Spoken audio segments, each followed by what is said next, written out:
Well, I think it's about time for a very long overdue update video on the John Deere X570 here. This is going to be the 250-hour update video. If you haven't seen the 100-hour update video that I uploaded about a year ago, I would definitely recommend checking out that video before this one. This video is going to basically just be a follow-up to that video. In that video, you get a better overall look at the machine, and I discuss some of the pros and cons that I've found with the machine. This is just going to be a follow-up to that video. I'm going to just give a short update on it. I'm going to try and make this video significantly shorter than the one that I posted last year.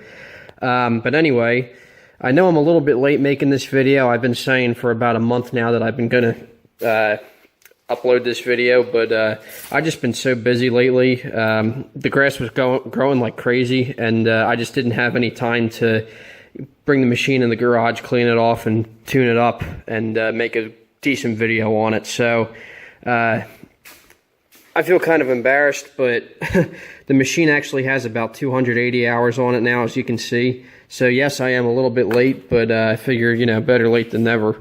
But anyway, this will be the 250 or 275 hour update video, I guess, whatever you want to call it.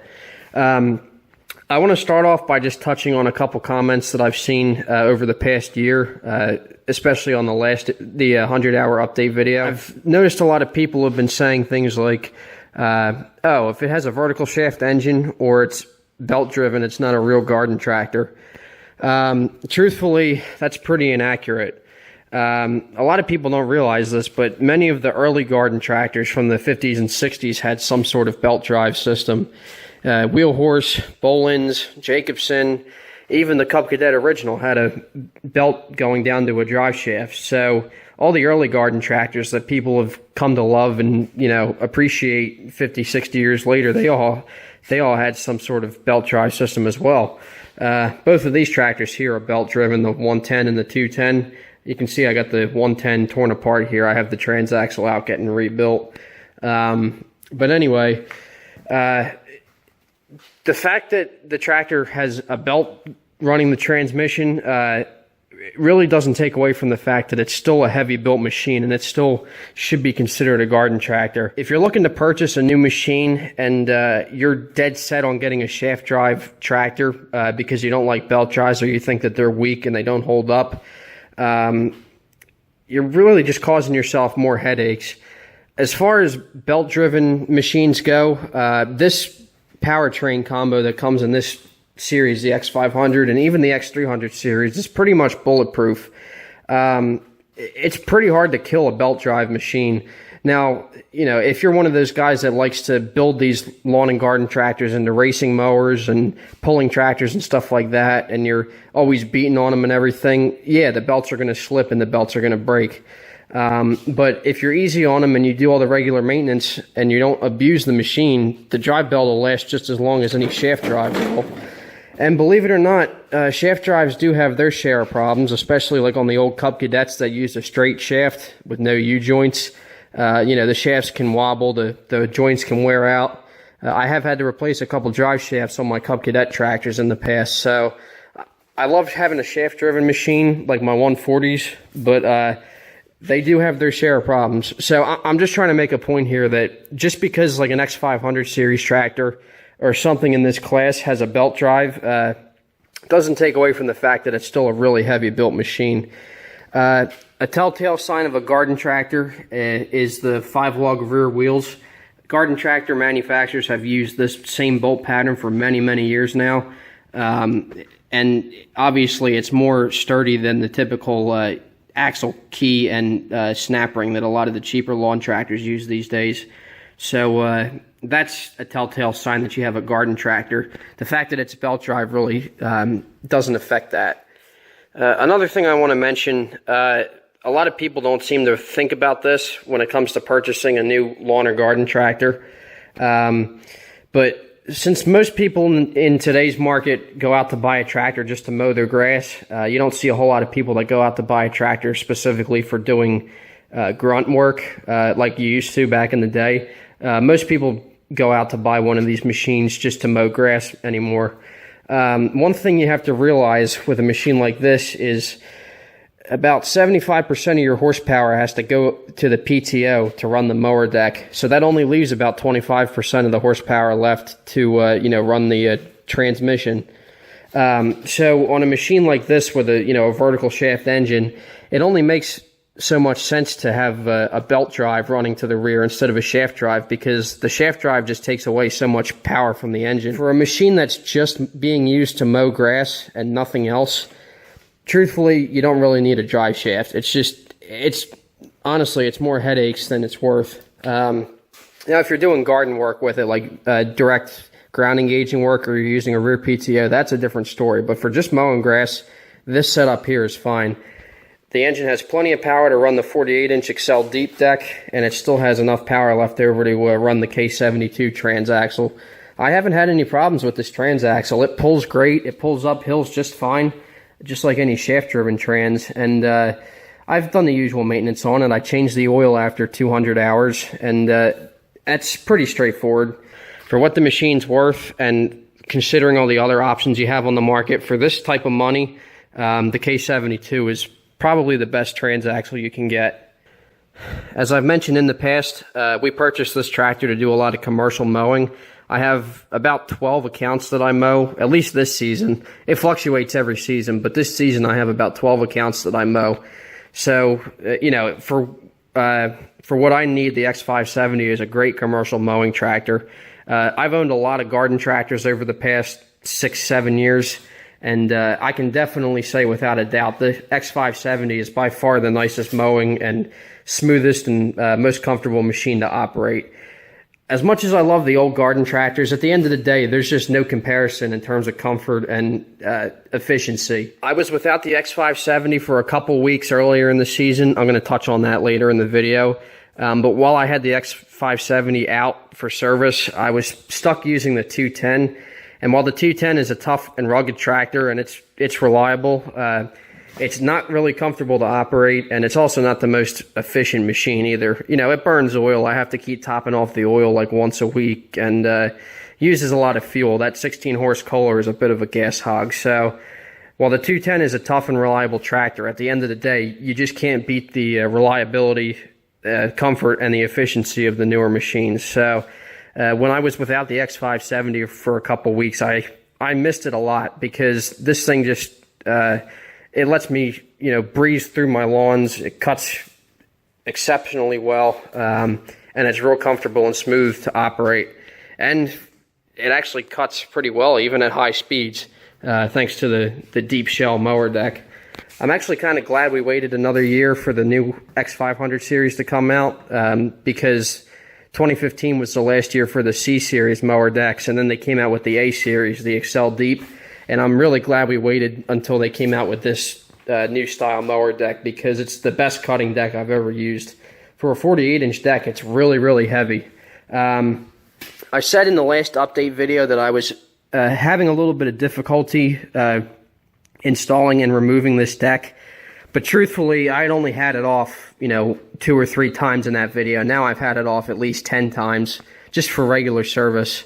It gets easier with more and more practice, obviously. I actually left the deck off for this video to show you a couple important things.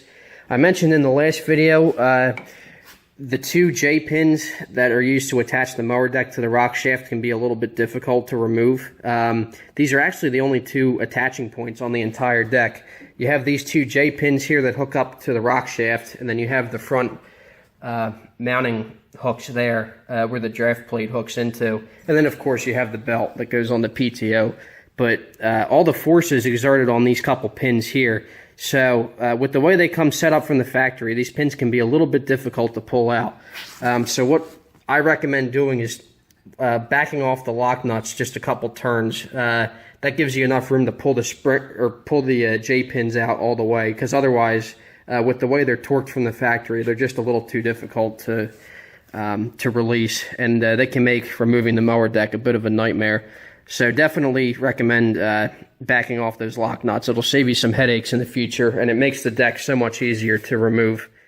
Like I said, I do use this machine for commercial work, and I do my best to maintain it and really keep up with it, but as you can see, it is starting to show some signs of wear and tear. You can see a lot of the scratches here in the hood. And, you know, it's got some dents and dings in it. Kind of sucks because the machine's only 2 years old, but like I said, we bought it to do commercial work. And I always say these, well, especially garden tractors, but any piece of equipment, you know, they're meant to be put to work. They're not meant to sit around and look pretty. So now some of you guys have been wondering what I do for service intervals, in terms of service intervals. The manual states, or recommends, I should say, the manual recommends that every like 50 hours or so, you should, you know, take the machine apart, grease everything, clean the air filter, check the spark plugs, replace them if you have to. Since I use this machine more often than most people, I've basically cut that in half. So every 25 hours, I take it all apart, clean the whole machine off, pressure wash it if I have to, because sometimes this thing gets really dirty. So I'll pressure wash it, degrease it. I grease the tractor. That's pretty straightforward. It's just, there's 4 grease fittings on the tractor. You've got the 2, there's a grease fitting on each wheel spindle. There's a grease fitting on the center pivot of the front axle. A lot of people don't know that those are there, so that's something to pay attention to. So you have a grease fitting there, and then there's another grease fitting on the rock shaft where the pedal hooks up. You know, there's a lot of force being exerted there. You can see the grease fitting there. So there are 4 grease fittings on the tractor, and then there are 4 grease fittings on the mower deck. 1 on each spindle, and then 1 on that idler pulley there, if you can see that. So every 25 hours, I take everything apart, degrease it. I grease the tractor and the deck. I take the air filter out and just vacuum it out if I have to. All you have to do is just pop these 2, or loosen these 2 nuts, and then the cover pops right off. And then you just have to undo that hose clamp there, and the air filter pops right out.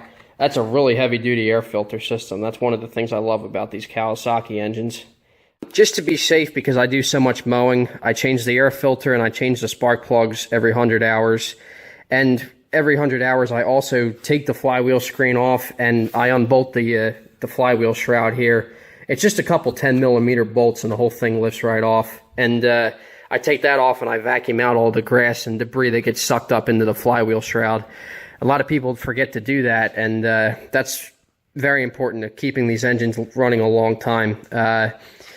A lot of grass and debris can get sucked up into those cooling fins, and then it can build up excess heat and cause the engine to overheat, which can lead to, you know, premature wear, warped cylinder heads, blown head gaskets, and lots of other things. So it's very important that you keep those cooling fins clean. That's something to pay attention to. The dealer broke this engine in with 10W30 Turf-Gard, so that's just what I run in it. So every 100 hours, or every 50 hours, sorry, I change the oil and filter. It takes 2.2 quarts. And I think I said this in my last update video, but there's not a whole lot of room to get to the oil filter with a regular oil filter wrench, like the band type wrench. So what I did was I actually bought a socket type oil filter wrench. It just fits right over the filter, and then you put a 3/8 ratchet on it, and you can easily remove the filter. I'm leaving the brush guard folded down just for the sake of this video, just to make it easier to open and close the hood since I'm doing it frequently. But I'm very happy that I went with the brush guard and the front weight bracket instead of keeping the original front bumper that came on this tractor. You can see it's got some dings and scratches on the front brush guard now, but I'll tell you what, it's definitely worth the extra few bucks because it acts as a guarantee against, you know, extra wear and tear from running into things or scraping up against tree branches and things like that. So if you have an X500 series, I would definitely recommend getting the brush guard. And the front weight bracket has also come in handy for pushing things around the yard. I've had to push a couple tractors out of tight spaces and just either pull or push things around the yard. So the front weight bracket has come in handy for that. So I would recommend getting those 2 accessories if you order one of these machines. Also, my LED taillights seem to be a pretty popular accessory that I've added to this machine. I ordered these from a guy named Jeff Walters, who made them in his spare time. And I can tell you what, they're definitely worth the money, especially with the built-in flasher relay. As you can see here, they're really handy at night for when I'm mowing at night in the dark and, you know, when I have to travel down the road. These taillights definitely seem to have gotten a lot of interest from my videos. But lately I've been hearing that Jeff hasn't been responding to emails, so I don't know if maybe he's swamped with orders or he's just gotten out of making the kits entirely. I like having these LED taillights, but if you guys are interested, I wouldn't bother, you know, trying to get a hold of Jeff. I don't know if maybe he's just retired from making them or he's swamped with orders or he's taking a break for now, but just don't blow up his email. So I said earlier in the video that I was without the X570 for a couple weeks. Unfortunately, that was true. I had to send this machine back to the dealer for some warranty work and a couple other little fixes here and there. At the beginning of the season, the tractor was just at 200 hours, so it was due for its first valve adjustment. So I sent it to the dealer to have the valves done. Valve adjustments are one thing I haven't quite mastered yet. I don't really consider myself a small engine mechanic, but having only worked on a couple Kawasaki's in the past, I decided I'd rather not risk anything. So I just had I dropped off the tractor at the dealer, and I had the dealer mechanics do the 200-hour valve lash adjustment and reset it and everything. And they installed new valve cover gaskets as well. So I had it back at the dealer for that. And that was nothing major. I also had them put tubes in all the tires just because I was having issues with this right rear tire going flat. So I figured I'd rather save myself headaches down the road. So I just had them install tire tubes in all 4 tires. I shouldn't have to worry about flats as much now, especially with all the rough terrain I go over. Now, the second time I had to take it back to the dealer was for something that shouldn't have happened, to be completely honest. I love this X570. It's still been a great tractor. It's a good moneymaker for my lawn care business, and I'm very impressed with it. But there's one thing that I am disappointed about, and I figured I would touch on that in this video. I kind of knew this from the beginning when I looked over the tractor when it was brand new, and I might have mentioned this in my last video, but one thing I am not impressed with on this tractor is the steering. This rack and pinion steering setup is just too flimsy for a tractor of this caliber. That's all there is to it. I mean, for what the machine's worth, it should come with a much heavier steering setup, maybe like an automotive steering box or something like that, like a lot of the older garden tractors used. Those tend to last a lot longer, and they're rebuildable, you know, with new seals and things like that. The rack and pinion setup that they use on this, just on the X570, because this is the only model in the series that has manual steering, the rack and pinion setup that they use on this tractor is the same as the X300 series.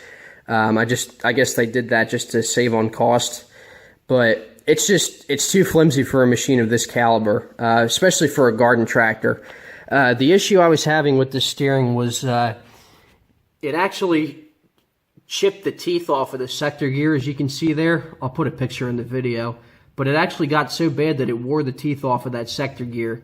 And I was kind of afraid of that from the beginning, to be completely honest, because I noticed ever since the tractor was new, it had a little bit of slop in the steering. But I figured, you know what, it came from the factory that way, so I guess I shouldn't worry about it. But it did end up causing problems down the road. So right around I want to say about 240 hours or so, I was mowing a pretty rough yard, and I went to turn to the right, and all of a sudden the wheel slipped and I couldn't turn to the right. So I kind of knew it was coming. So I looked under and I found that the teeth were chewed off of the gear.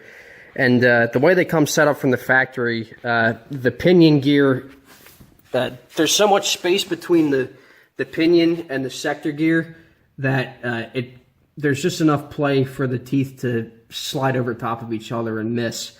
So that's basically what caused the teeth to wear out. I was pretty pissed about that, especially for, you know, what we paid for this machine new. Like I said, it definitely should have come with a better steering setup. Now, don't let that deter you if you're interested in getting an X570, because there are a couple remedies to that problem. I talked to a couple John Deere mechanics about this problem, and they said the best things you can do are to place a bunch of shims above the sector gear here. You can buy them from John Deere. They're only a couple cents a piece. The part number is M41361. Again, that's M41361. They're basically shims. John Deere calls them washers, but they're basically shims. And the mechanics I talked to said you can put about 3 or 4 of them above this sector gear, and what that'll do is it'll close the gap between the sector and the pinion, which should reduce the wear on the teeth. And the other thing you can do is put a coat of either fluid film or white lithium grease on the teeth. It won't completely solve the problem, but it'll reduce the wear. It'll reduce the friction between the teeth, so it should extend the life of the teeth a little bit. But yeah, if you have an X570 or even a previous generation X500 with that same steering setup, I would definitely recommend looking into those couple modifications to improve the steering.